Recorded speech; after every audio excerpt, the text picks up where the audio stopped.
Hello everybody, welcome to my channel SuperfunEnglish. Today I have come with a new topic, how to teach long vowels to kids.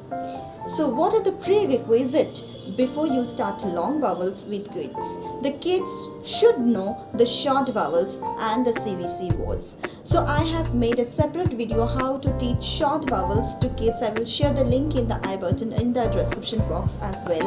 And I have made a separate video on CVC words. So I will attach both the link in the I button and the description box. Please check out. So let's learn how to teach long vowels to kids. Before I start my video, it's a request, please do subscribe to my channel.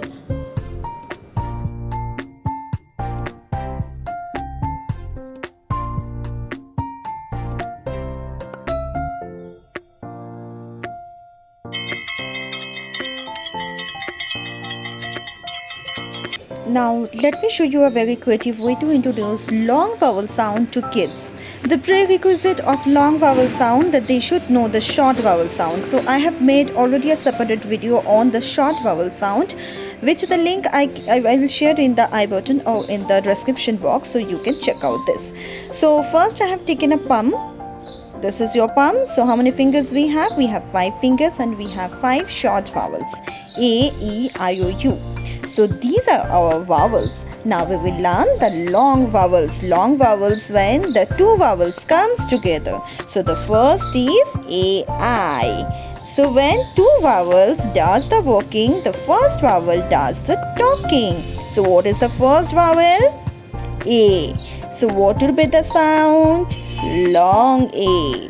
And can you give me one example with this long vowel example? So here the rain.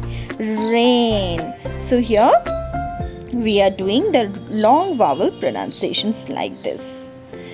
So next is E. So when two E comes together, when two vowels comes together, when two vowels does the walking, the first vowel do the talking.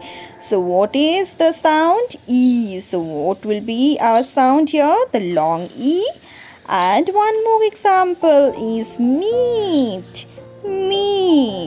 Next is I. So when I and E comes together, again the instructions, two vowels goes walking, the first vowel does the talking. So what is the first vowel here? I. So what will be our sound? Long I. And what could be the examples? Kite. Next is O. So when O and E comes together, when two vowel does the walking, the first vowel does the talking. So what is the first vowel here? O. So what will be the sound? Long O. And what can be the example? Boat. Next is U. And when U comes with E, then when two vowels goes on walking, the first vowel does the talking. So what is the first vowel here? U. So what will be our sound? Long U. And what can be the examples? Cube. So this way, by doing a simple game, you can introduce how these two vowels are coming together, what will be their sound, and one example so they can understand it clearly. Definitely, these are not all the long vowels that we need to introduce to the children. These are just basics of long vowels. You can add or less the number of long vowels depends on your child's needs. I have made a bunch of other videos like on diagraph and on blends. So I will attach the video link in the I button and in the description box. Please check those videos as well. I'm sure you will find this video very much helpful. Until then, stay tuned. Please subscribe to my channel and please like this video. Thank you so much.